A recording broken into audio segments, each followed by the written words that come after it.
For the best audio, we do recommend listening to the webinar over your computer speakers. Also, the Q&A pane on the right-hand side of your screen. You can send in questions to Matthew. The questions you send in are private. They won't be seen by other attendees. And today's session is being recorded. We're going to be posting this privately on YouTube, and we'll be sending you the link for the recording along with all the continuing education credit information tomorrow via email. So you can look out for that tomorrow in the email. And with that, Matthew, I will again welcome you. Thank you so much for being here and sharing this information, and I'll let you get started.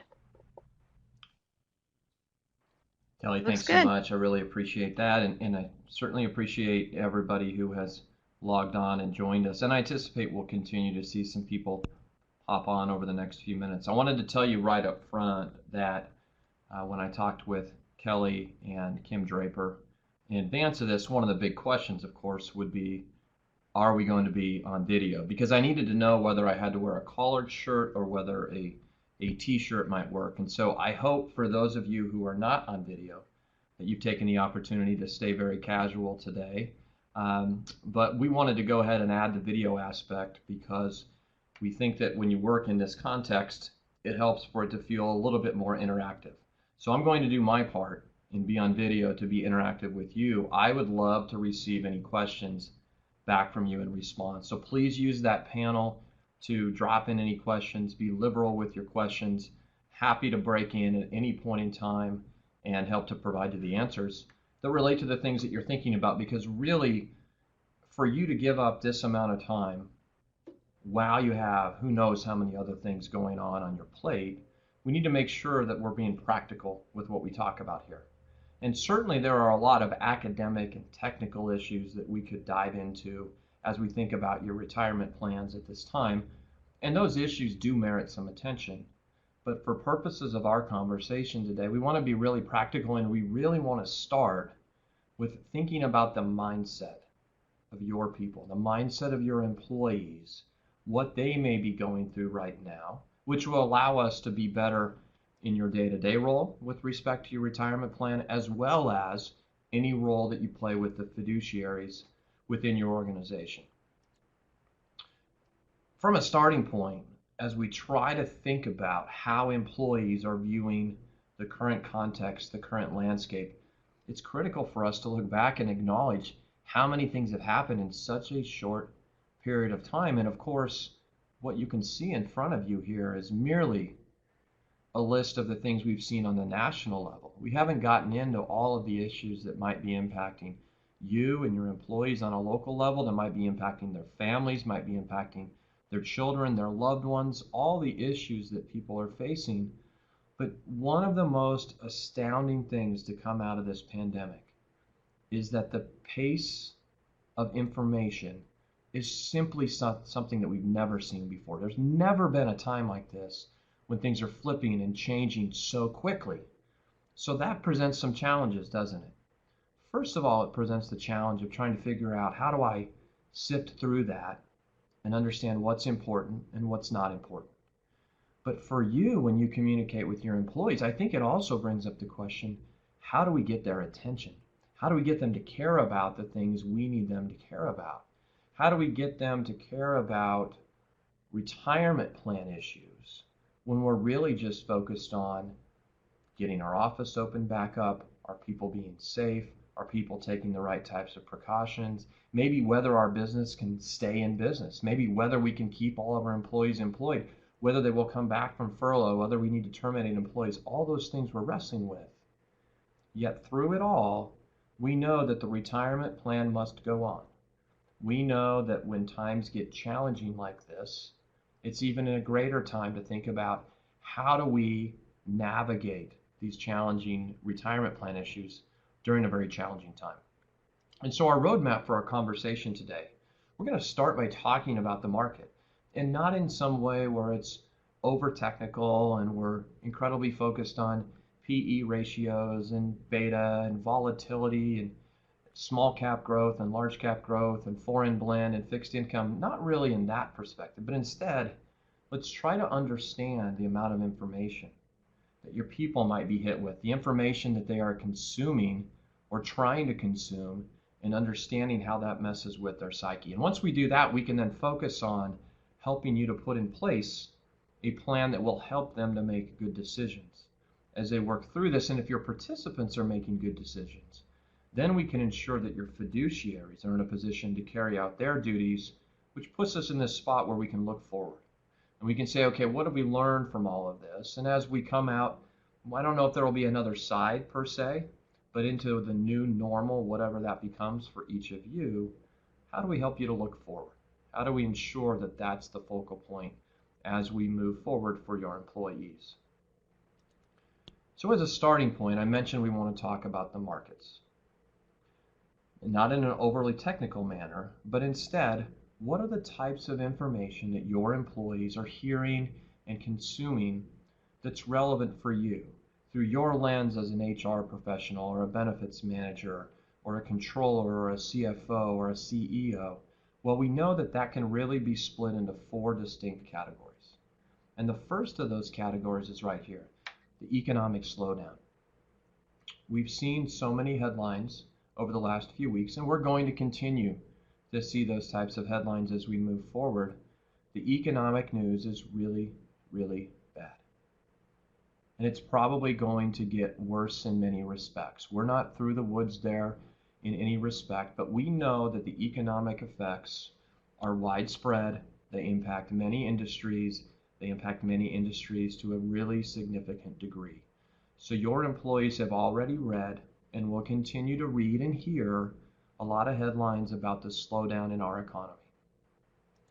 And that's going to relate to the second category of issues that they're going to continue to hear about, and those are the employment numbers and the fast pace at which our unemployment rate dropped significantly and the number of jobless claims increased so quickly. And you can see on the screen here in front of you that we experienced this incredible surge in jobless claims, and you can see how we moved along pretty smoothly from 2008 through the Great Recession. Even there was a little bit of a spike, and it felt like a lot at the time, didn't it? It's really interesting to look back on that and to consider that a spike when we see what we've experienced in 2020. And in fact, as you look today, when the jobless claim information came out, we were under 3 million in new jobless claims, and that was seen as good news. The fact that that would be good news tells us how quickly things have gotten very challenging on the employment front. So your employees, when they think about the markets, when they think about their investments and their retirement accounts, they'll be focusing on information in those 2 categories. And it's largely pretty negative. But there are a couple places where there's some positive news. One of those is the fast pace and the breadth of the congressional action that provide us the CARES Act and the stimulus, as well as the follow-up stimulus that was approved shortly thereafter. So when we think about the financial crisis of 2008 and 2009, many of you can probably look back on that and realize how difficult it felt at the time, but how much worse this one is now. Yet thankfully, Congress acted so much more quickly this time that they were able to get this stimulus out to help your people through some short-term needs and to provide that injection that we needed into the economy. And then the other category of help, and this is good for your people to eventually gain a broader and a firmer understanding of, and that is the way that the Federal Reserve stepped in to help. Now, Federal Reserve conversations aren't the type that we all like to have around the dinner table at night or that we have with our casual friends when we're looking for interesting things to discuss. However, when we think about what the stock market has done this year, and we realize that the low point of the market to this point in time was the 23rd of March, and then we see that that was the very day that the Federal Reserve put out its last bit of big information where it told us all the things that it would do, including the willingness to buy corporate bonds. And it seems that what happened is that the Federal Reserve popped in and provided us what you'll hear referred to as a backstop. It provided that underlayer that has supported us since that point in time. Now, we don't know whether there might be another market bottom. If any of your employees ask you, or if you're wondering how we hit the market bottom, we don't know the answers to that. We certainly don't. But when we look at the market behavior over the last 6 to 7 weeks, and even as things have become a little bit more challenging this week, there's good reason to believe that this prior slide, which refers to the congressional stimulus, as well as the Federal Reserve action, steps in to help to support your employees and what they need. And that's pretty critical, because when we think about the roller coaster ride that we've experienced here, it is really, really challenging for employees or investors to remain calm. And that's understandable, because the shape of the market experience this year looks a little bit like this. The peaks and the valleys are very, very sharp. The market is moving up and down so quickly. And before you look at this and think, that's not really what it looks like, recognize the mirror image that you can see in front of you, and you can see the way in which the market has indeed dropped sharply and increased sharply on subsequent days. And this is just a small snapshot of a couple of months, but we can see that behavior continuing to persist. And so when we think about what has happened in the marketplace, although it feels like things have been really, really, really bad, and it feels like we've had all these sharp increases and these sharp drops, we also need to say what typically happens in a normal market year. And again, this is not about providing too much technical market information. This is more about understanding trends in market behavior, thinking about things that we can repeat to your people in a way that makes sense. And here's something that makes sense to me. When we look back over the last 31 years, we can see over the last 31 years that the average intra-year market decline is almost 14%. And see all these red dots in front of you? Those are showing us that in each of those years, that was the intra-year decline within the market. We also know that in those 31 years, the market has ended up positive in 25 of the 31. So I popped up a poll in front of you, and bear with me as I experience how the polling works, but I would like for you to take a look at the poll that I've dropped in, and we'll see if I can get some results on what we all think that the market has done in this year alone. So take a moment to click on what you think the market has done at this point in time. And I want to go back and talk a little bit about the market performance so that we can make sense of this for your people. So when things got really, really, really challenging in the month of March, and we started to see the spike in the jobless claims, we saw that the market indeed cratered, and it cratered very quickly. And in fact, you know how far it fell? It fell to the low point of being down 34%. And as we look at the answers coming in from you on this survey, this is why this is so important for us to have this conversation. Because the most frequent answer that we've received so far is the idea that the market to this point in time, the S&P 500, is down 20% year to date. And you know what? It actually had recovered to that point by the end of March. And in fact, the market as of right now is down roughly 12% year to date. Now, did we walk into this year and all hoping, well, hopefully I can only lose 12% this year? Certainly not. We certainly didn't hope for that. But when we think about how bad things have been, it's important for us to recognize that the market is not down 34% year to date. It's not down 20% year to date. It's down around 12%. And that's important for employees to keep in mind. And one of the reasons this is so important is because we had a lot of conversations with retirement plan participants, and they'll say things like, well, I lost all my retirement money. My retirement account went to zero. Well, we know that that's not entirely the case, and so that's why education and information is important for your people. And it's also important because as they recover, the smoothness of their recovery will depend upon how they're invested. And we can look back to the financial crisis, and you can see on the screen here that if you're on the green line, which is you're all the way into the S&P 500, look how long it takes to recover, and look how much lower the return percentages are on your money as we move through the first 3 years of the recovery. Yet when your participants are diversified, we can see that the recovery is faster and it's a little bit smoother. And here's one of the big reasons for this. One of the big reasons is this: it is so hard, if not impossible, to time the market. you can see some information in front of you that illustrates the following scenario. Let's say that you put $10,000 into the S&P 500 and you did it on January 1 of 2000, and you left it alone. You didn't touch it. You resisted the urge to pull that money out. You know what that would be worth in the middle of March, just before the market bottom this year? You'd have $24,000 from that $10,000 investment. But what if you tried to time the market, and in doing so, you missed the 10 best days out of those 20 years? That is about 5,000 trading days. What if you just missed the 10 best days? Your account balance would be cut more than in half. So rather than have $24,000, you'd have a meager $11,500 in your account.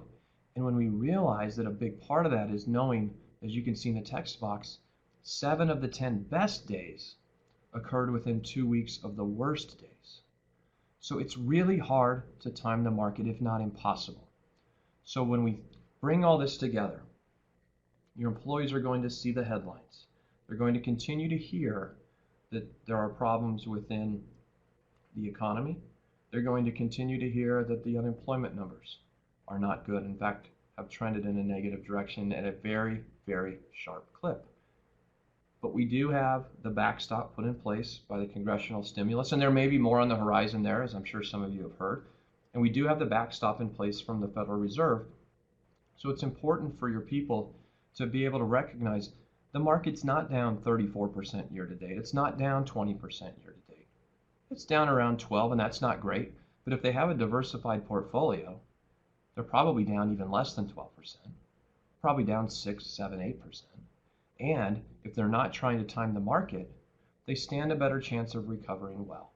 So that gets us to kind of think about how your employees might receive market information. So let's talk about them just a little bit more specifically. Now, one thing I do want to make sure here, and I mentioned this up front, we recognize that you have so many other things on your shoulders, so many other things on your plate right now. I'm certain that if you were to make a list of the 20 things that were weighing on your mind right now, I don't know where your personal retirement account would be. I don't know where your employees' retirement accounts would be. I'm just not sure. But I hope it's on the list. And because you're here, and because it should be on the list, let's talk a little bit about how we navigate these issues for your employees while fully recognizing and not being tone deaf that they have all these other challenges. And as your employees, maybe some of them are returning to work. Maybe some of them are still afraid to do so because they don't feel safe. Maybe your company hasn't even started to do that quite yet. Maybe some of these individuals have been furloughed or laid off, and maybe they don't know if they're coming back to work. And as a result, your employees are struggling physically, and they're having, the mental stress of being isolated and being inactive. So we recognize all these other issues are absolutely critical. But let's talk about this piece of it that does relate to the retirement plan, where we can help them to navigate that sense of stress. And I want to start with another poll here, and I'd appreciate hearing from you. I'm going to pop up a poll here relating to target date funds.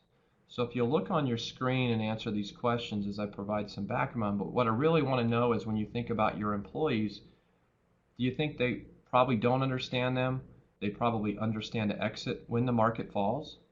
Do they have a good understanding? Do they treat them like other investment options, or is this not applicable because you don't use them? And as you answer those questions, I'm going to go ahead and kind of talk about target date funds just to provide a little bit more background. We need to recognize target date funds are those funds within your plan that have a number in them. And that number is intended to align with when the investor or the employee intends to retire. So a 2020 fund would align with one of your older employees who plans to retire this year or maybe next year. And the way that those work, as many of you know, is that they become more conservative as we near retirement age. So for example, if we have a 2020 fund, that's going to become much more conservative than a 2055 fund, because that's used by a much younger employee who plans to retire much later.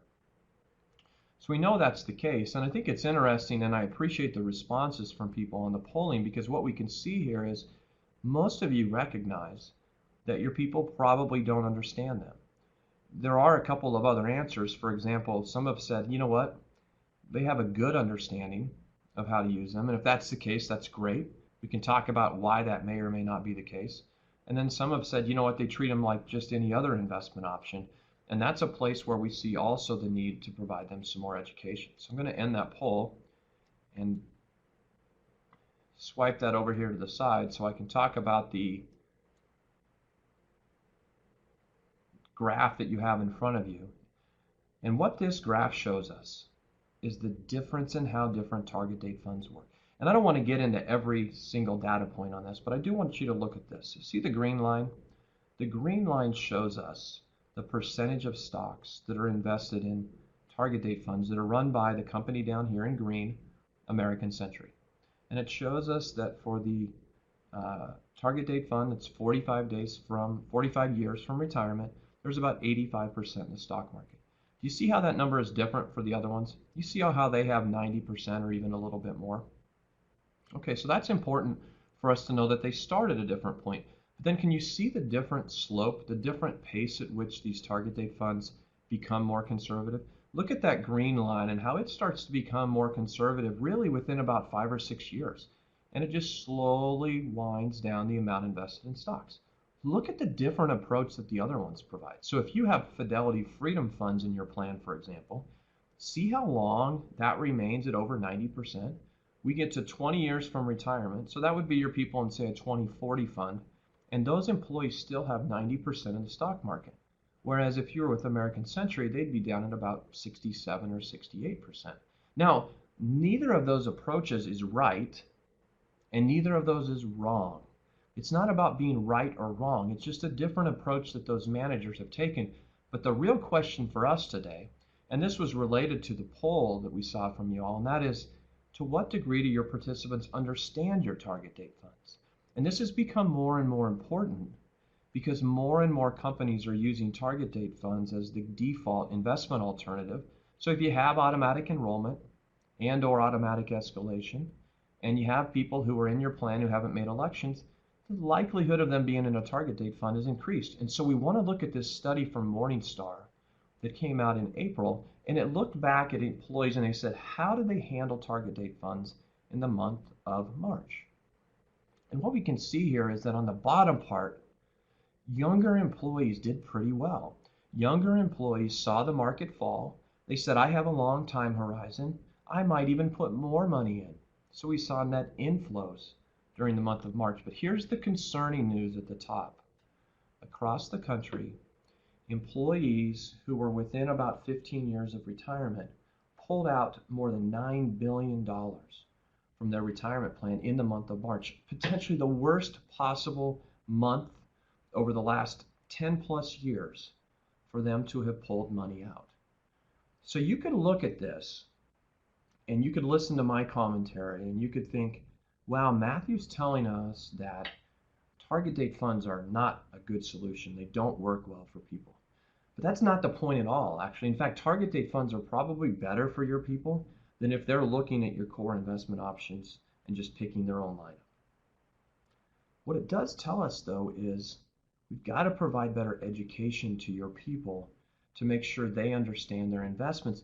And when things get challenging, when employees get stressed, when the market's moving up and down, the need for that type of education is more important than ever before, because if they make bad decisions like these people who pulled money out in March and haven't ridden the market back up throughout the month of April and early in May, they can't get that back.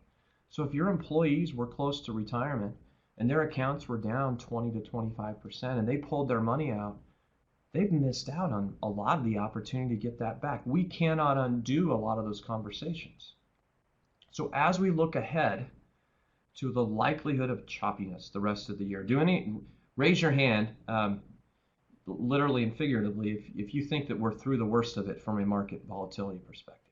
I think we can all anticipate that the market's going to continue to be choppy for us as we move through the rest of the year, and we're going to see some ups and we're going to see some downs. Some of it will make sense, some of it won't make sense, but it's going to be a challenge either way. So the next couple of slides provide an idea around how we can talk with your employees to make sure they have a plan in place. Because more than anything, what we want for them is to commit to a strategy that they believe in and that they can remain committed to. And so as a starting point, let's think about your people who are invested in a target date fund or a risk-based portfolio or some other type of managed account. The way in which we expect those employees should navigate this is to work through the 4 steps you see in front of you. And the first of those steps is to ensure that they avoid rash emotional decisions.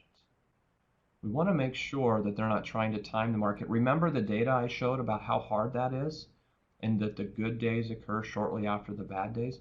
We want them to avoid that. Don't make rash emotional decisions, but instead, as step 2 shows you, become better informed.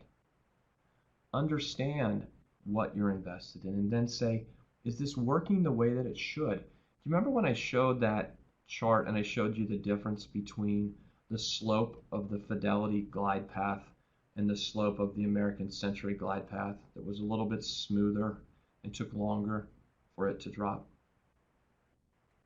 Well, the difference there shows us that different money managers have different perspectives on how those should work. And for your employees, the real question is, did the vehicle do what I would expect it to do in this challenging time? And has it done what I would expect it to do as we moved into a stronger April and a strong early May? And once they know whether that's the case, then they ask their question in number 3 here, which is, does this strategy suit me? How did the employee arrive at that spot? And this is really pretty important. For your people who are defaulted, who never made an investment election, this is a wonderful time for them to have a conversation with your service providers, with your advisor, with your broker. One of the things that I've been shocked at as I look across the country is I see a whole host of investment advisors working harder now than they've ever worked before. I had a talk with a big group of investment advisors recently, and I said to them, if you're good at your job, 4 out of 5 days at least a week, you should be wiped out at the end of the day. You should be working so hard because people need you right now. I've seen this other group of people who are out golfing, working less than they have ever before, showing up a lot on Facebook and Instagram and Twitter as having a pretty good time. For any of you out there who are thinking about your employees, this is the place for you to say, we're paying an advisor, let's put our advisor to work, and encourage your employees to reach out, to make that phone call, to talk to the advisor and say, hey, I want to talk about my strategy so that I can take step 4, which is to commit to the strategy. And remember, one of the cool things about your employees being in this do-it-for-me type of investment option, whether it's a target date fund or a risk-based fund, is that once they commit to their strategy, they don't have to get in and monkey with or manage their accounts. Somebody else is being paid to do that for them. So that puts them in a pretty good position. But what about your people who say, I'm not a target date fund investor, I'm not a managed account investor, I want to run my own? Well, you certainly all have those types of people, so we need to help them too. We want to start with step 1, which is reviewing their current strategy, and then reflect on, how did you get to the allocation you have right now? When you look at how much is invested in stocks and how much is in bonds and how much is in United States stocks versus international and how much is in large cap or mid cap and small cap, etc., how'd you get there? And does that allocation still make sense? And then maybe step 3 is to compare and contrast that with the do-it-for-me options. And then going back to what I said on the prior slide, this is the perfect time for them to have a conversation. Make sure that your advisor is working for you when you're in the midst of all of this, and that will allow your employees to commit to a strategy. Now, this is really important too for your people. When your do-it-for-me investors get to the end of the 4-part process, they don't have to run their own money, but your do-it-myself people, your self-directors, they do. So we want your employees to make sure they get to this point where they said, I've talked to an advisor, I feel good about where I am, but they need to come back and revisit that. They need to keep an eye on that and check in every quarter or so and make sure that they're paying attention. So I know this is a lot of information we've covered relating to the markets and a lot of information relating to investments. But more than anything, when I pull all that together, I think about it in terms of behavior. I'm thinking about how do we help your employees to behave better. In fact, you've probably heard some people in the financial industry say that a lot of what they do isn't money management, it's behavior management. And when we think about the critical issues for your employees, just with respect to the retirement plan, we know that the 2 most important things they can do is the three most important things, frankly. One is to save well, second is to start early, and third is to remain invested. This is an absolutely critical piece of that, and that's why we think this is so important. And really, more than anything, when we talk with plan sponsors and we talk with participants and we say, hey, what do your people need? The people mostly say, we just want to know that somebody's got this. We want to know somebody's looking out for this. We want to know that somebody's there to help us. And these roadmap type of ideas will help your people to be in that position where they can say, hey, I'm confident in what I'm doing. In fact, you know what? I might even save a little bit more because the market's down right now and I feel confident about where we're headed.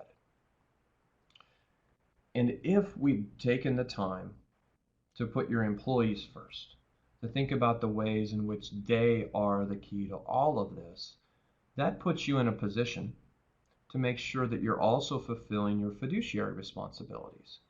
And when we think about your fiduciary responsibilities, we know it's very important to ensure you have a nice process in place and you have procedures that you follow and you're monitoring your service providers. I'm going to talk about that in just a little bit. But even before I get into those core fiduciary issues, I imagine that a lot of you have been involved in the CARES Act and the implementation of those provisions. And so I want to start there. I want to explore the CARES Act a little bit and give you some additional insight, lay out a few of the rules, and then give you a couple of additional new resources from the government that might help you to navigate some challenging issues. So let's start with a poll here. Let's start with a poll on the CARES Act. And here's what I want to ask of you. Regarding the CARES Act, let me know which best fits for your organization.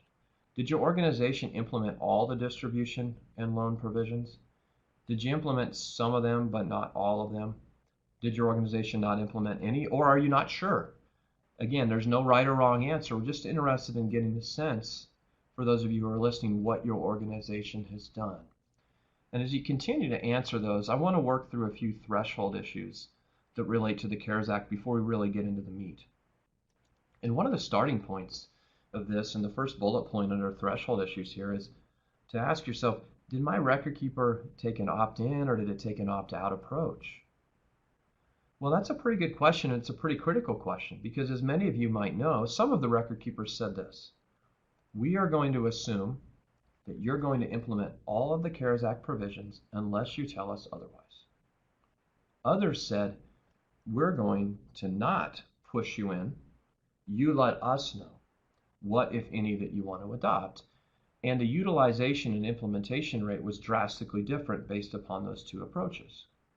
So when we think about, and Kelly, can you pop back up my last, the results from that poll so that I can see that?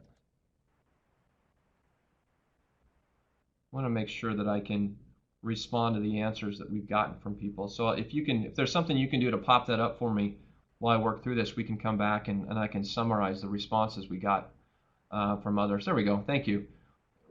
I think this is pretty critical. It's kind of a threshold issue for us to consider where you are as a company. And because most of these provisions are optional at the plan sponsor level, it's critical for you to recognize that not everybody has the same rules.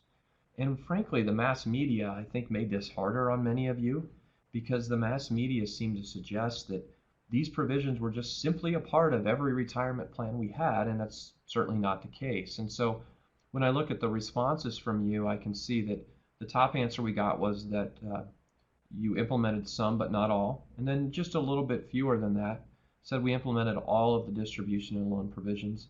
And then we had a minority of people who said either, hey, we didn't implement any, or I'm not sure. And that's pretty good representation of what we've seen across the country. That fits pretty well with what I've seen. So thank you, Kelly. You can slide that off. I think that gives us a pretty good perspective around the degree to which you're in different places. And so more than anything, when you talk about this within your organization, many of you are probably right down in the weeds, and you'll have coming up some sort of team meeting or a trustee review or a committee meeting. And somebody will say, what did we do on that? It's important to recognize not only what choices you made, but also explaining to those people, this isn't just simply an additional distribution option or a bigger loan ceiling for everybody. You have to meet one of those COVID-19 related eligibility conditions. So your employee has to have, number one, been diagnosed with COVID-19. Number two, had a spouse or dependent diagnosed, or number three, experienced adverse financial consequences as a result of a layoff or termination, a furlough, or reduction in force, or having to be at home because of the inability to get child care. So just keep that in mind, that as we talk about these CARES Act provisions, these are not universally applicable to absolutely everybody within your organization, but just the people who can demonstrate they meet the eligibility requirements. And so when we look at loans, for example, and many of you are probably familiar with this, so I won't go all the way into the weeds, but it is critical for us to distinguish between some of these rules. The first of the loan provisions is that relates to the ability to suspend payments throughout the rest of 2020. And there are a lot of questions, as many of you may be aware, about how this is really going to work in 2021. You know, a lot of folks were asking, do payments start up in January? When do the payments get bigger again? Are they going to re-amortize everything starting in January? Or are they going to re-amortize when we get into April? Or will it be on a month-by-month basis? Record keepers are going to take some different approaches around that and those questions, but just recognize that we're kind of going to anticipate and wait for some additional guidance from the IRS to help with those issues. So the real focal point is, what can you do for your people now? And this affords you that ability to push off, to allow them to elect, I should say, to push off their loan repayments until we get into next year. Now, this next provision applies to new loans, and it essentially says your employees can take out bigger loans than they otherwise can. The normal rule is that the limit on a loan is the lesser of 50% of the vested account balance, or $50,000. That essentially means, in general terms, people could take a loan of up to $50,000 in some circumstances. Well, that's now been doubled, and you can couple these two together. So if you have employees, let's talk about how this works for one of your employees. Go up above here. First of all, can your employee satisfy one of these COVID-19 related eligibility conditions? Yes. Okay. We go down to the loan provision. Are they asking for a higher loan? Yes. Okay. Do they have to start making repayments immediately? And if you've elected to allow your employees to push off their loan repayments till 2021, they can couple these two together. So that's advantageous for your people who need help with respect to their loans. Now, what about distribution provisions? As many of you are probably aware, there's also this opportunity to add a special distribution option. Now, clarify, it's not a hardship distribution. It doesn't fit right underneath the hardship distribution rules. It's a different type of special distribution. If an employee can meet one of those COVID-19 related eligibility conditions, he or she can take out a distribution of up to $100,000. And there are some favorable tax consequences. They can spread that out over 3 years.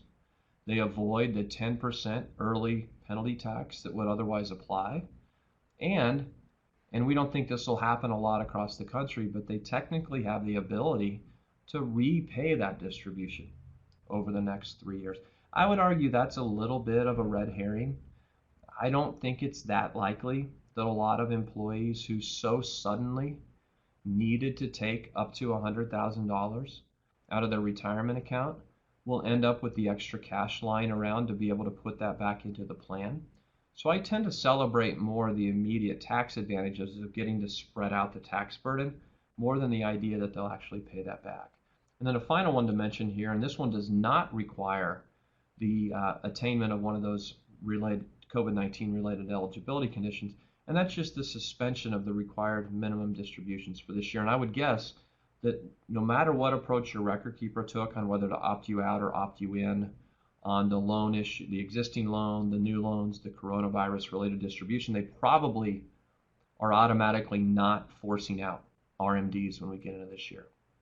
Okay, so here's a little bit of commentary on all this, because I talk with a lot of plan sponsors and they frequently ask the question, what's everybody else doing?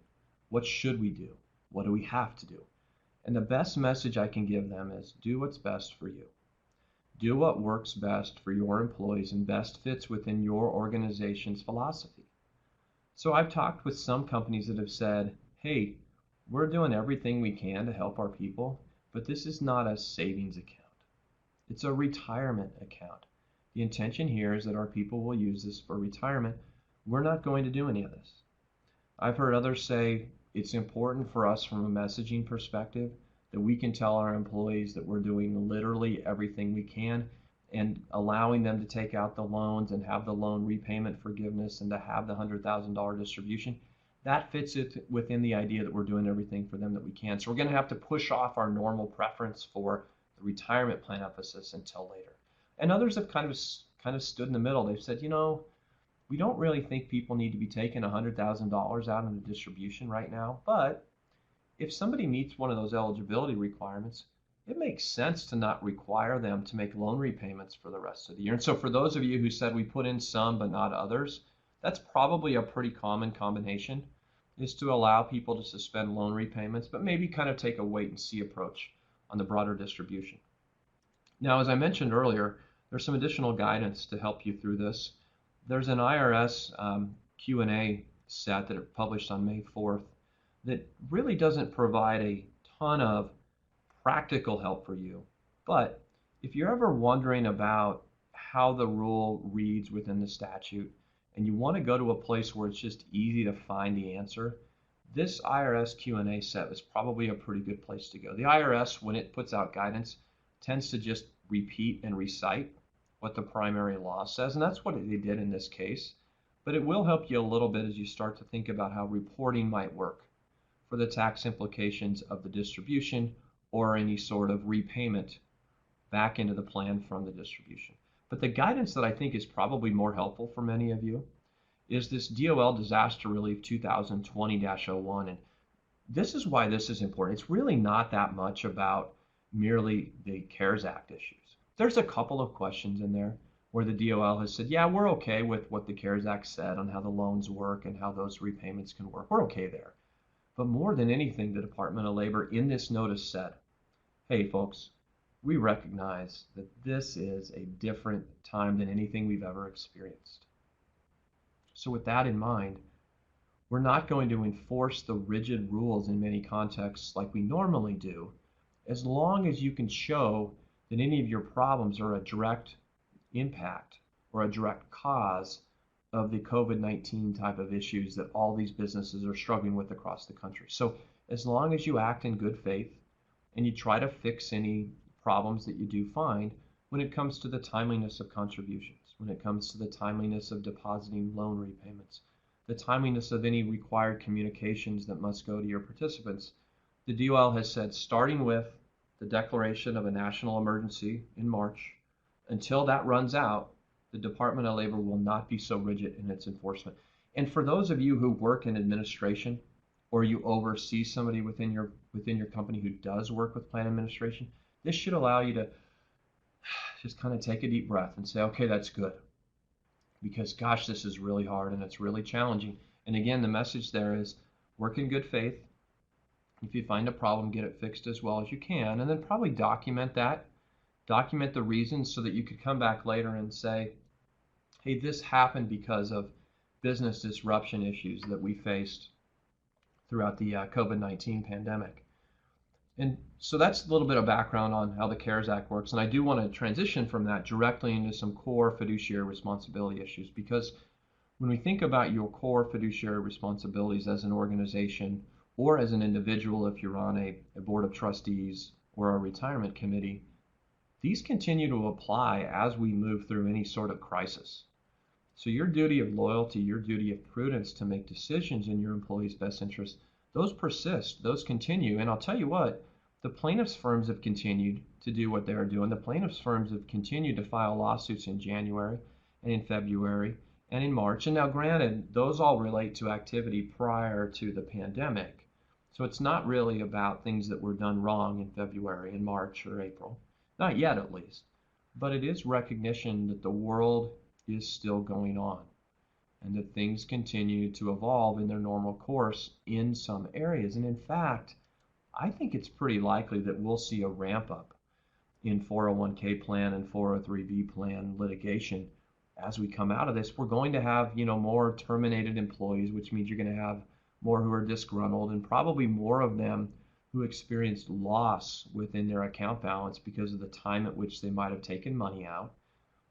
The United States Supreme Court released an opinion in February where they put in a pretty challenging standard for starting the statute of limitations. And that statute of limitations is essentially we look back and figure out what's the period of time for which a plaintiff can still file a lawsuit. And the Supreme Court said, we're going to require actual knowledge. And so there's some real question, folks, about how long they're going to be able to sue for issues related to unreasonable fees. And then finally, and I think this is the most understandable of everything, gosh, I can only imagine how many things you've had to deal with that didn't relate directly to the retirement plan, that didn't relate directly to benchmarking your fees and benchmarking your service providers.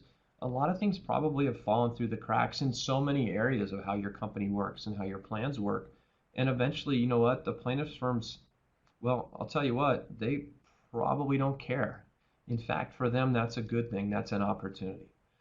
So when I think about this from a trustee perspective, so whether you're a trustee, whether you're on an investment committee within your organization, whether your role is to supplement and support somebody who is on one of those, these are my recommendations. And I know we'll get out the materials to you as well, but if you're taking some notes right here, this is really a place for you to write down some to-do items. First of all, have a review.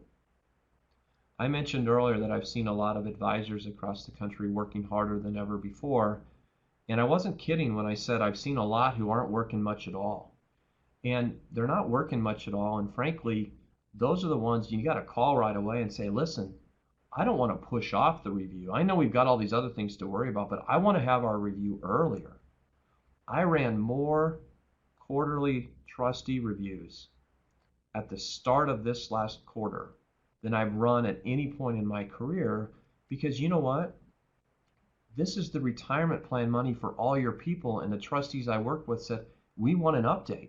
And so you can see here the need to have those meetings to make sure we're looking at how did your investments do within the plan when we had this market downturn, and are we paying close attention to target date funds?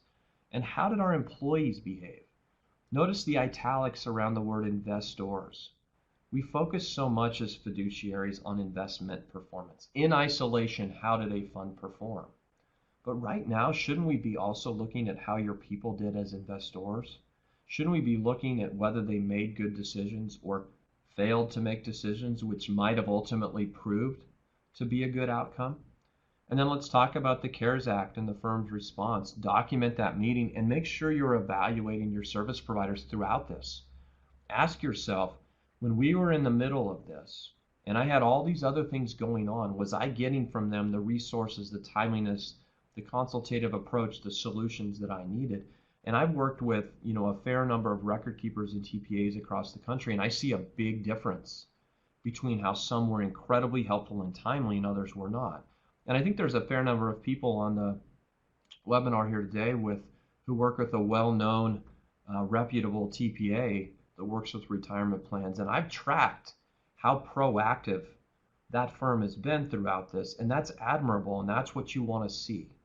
Is you want to see proactive service providers who have really stuck to the need to be proactive in helping their clients. And then finally, have a brainstorming session and ask ourselves, what did we learn from this?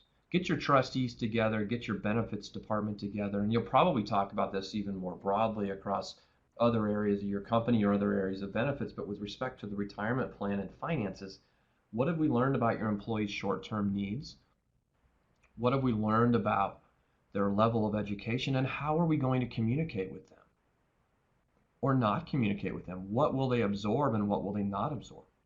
So from a trustee perspective, as we work through the month of May and then June and July and we get through the summer, I will come back and revisit this slide and continually think about whether enough trustees are taking these steps that they need to be taken at this important time.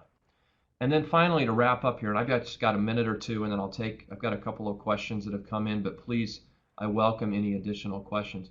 Let's talk about what we do looking forward.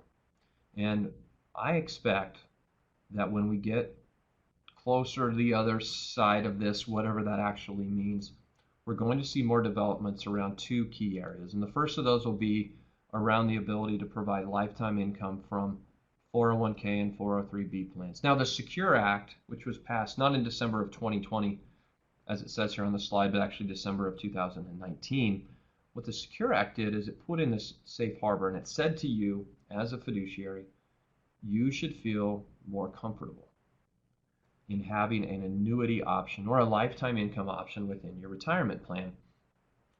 I thought in January and in February that we would go through this year and a lot of employers would be talking about annuities.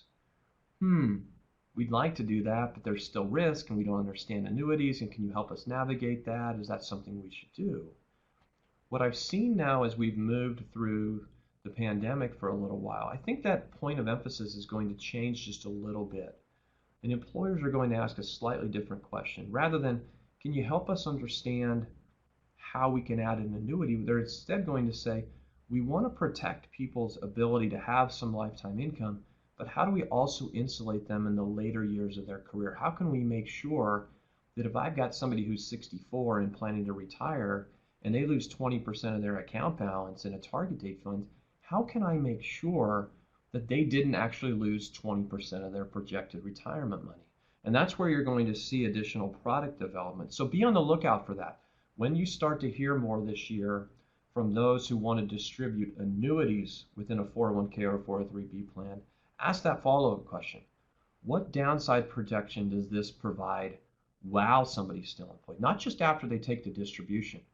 And you'll hear some acronyms and it'll turn into a little bit of kind of alphabet soup, but you'll hear GLWB and GMWB. That's guaranteed lifetime withdrawal benefit or guaranteed minimum withdrawal benefit.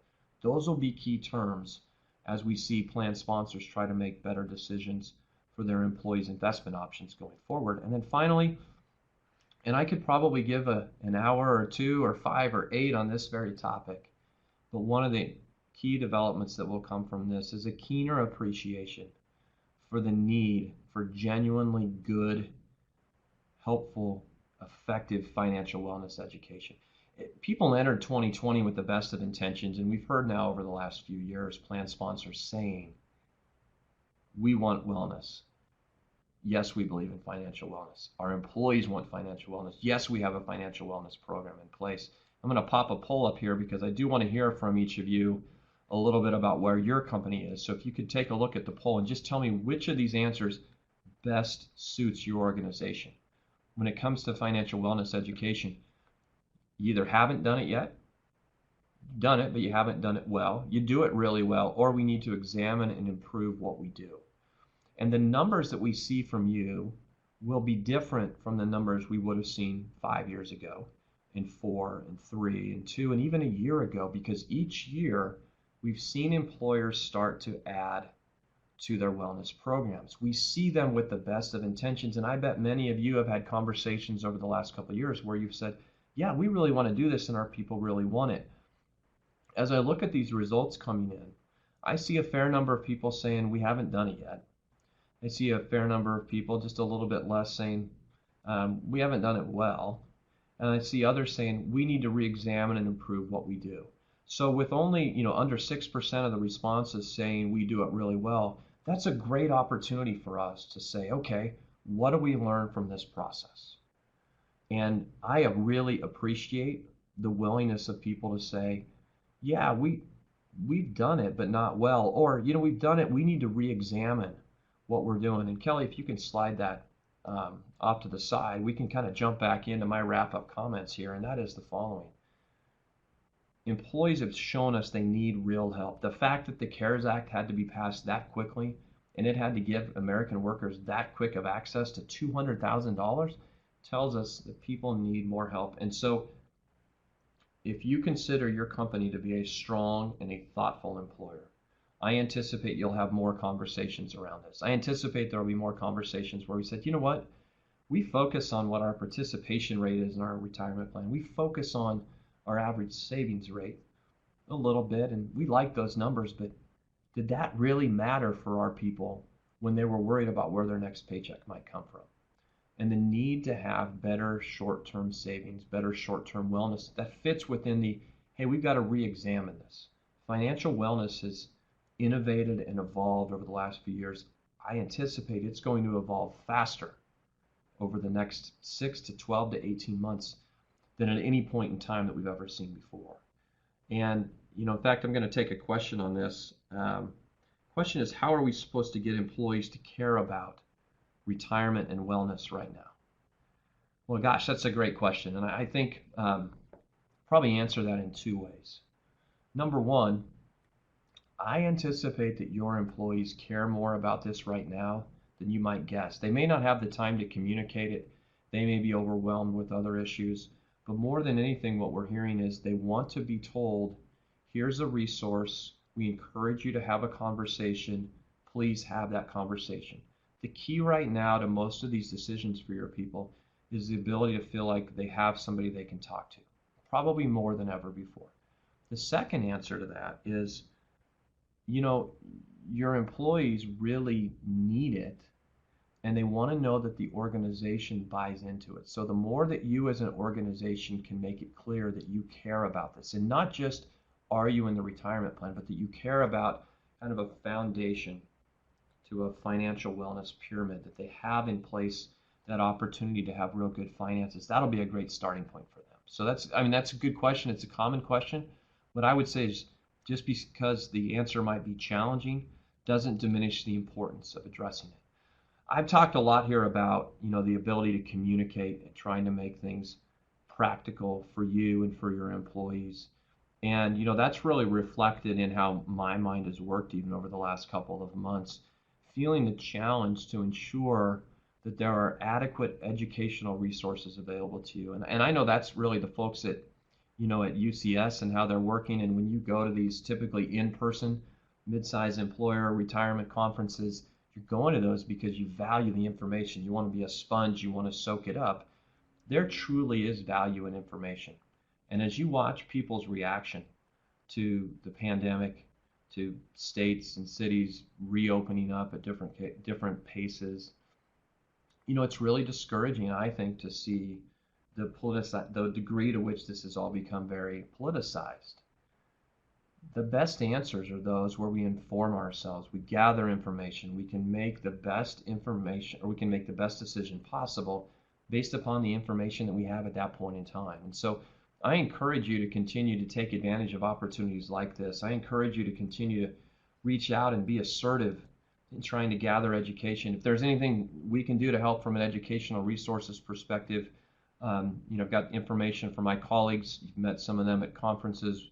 We really enjoy the opportunity for the dialogue. And really, this is a time more than ever before when we need to be willing to share information. And for those of you who are in the same career path as me and who are on this webinar, reach out to me. I'd love to have a conversation to better understand what's your organization doing. If you're working for a TPA, what are you doing to make sure you're serving your clients? We can learn a lot by better arming ourselves with information. Kelly, I see we're pushing right up at our hour here, and I think I've answered the questions that have come in, so I'm going to flip it back to you, and I'll let you take us home. Thank you, Matthew. Excellent job. Great presentation and great information. Thank you all for joining us. We really appreciate your time and look forward to seeing you again soon. I hope everyone has a great afternoon and stays safe and healthy out there. Thanks again, Matthew. Thanks, Kelly. Thanks, everybody. Appreciate it. Bye-bye.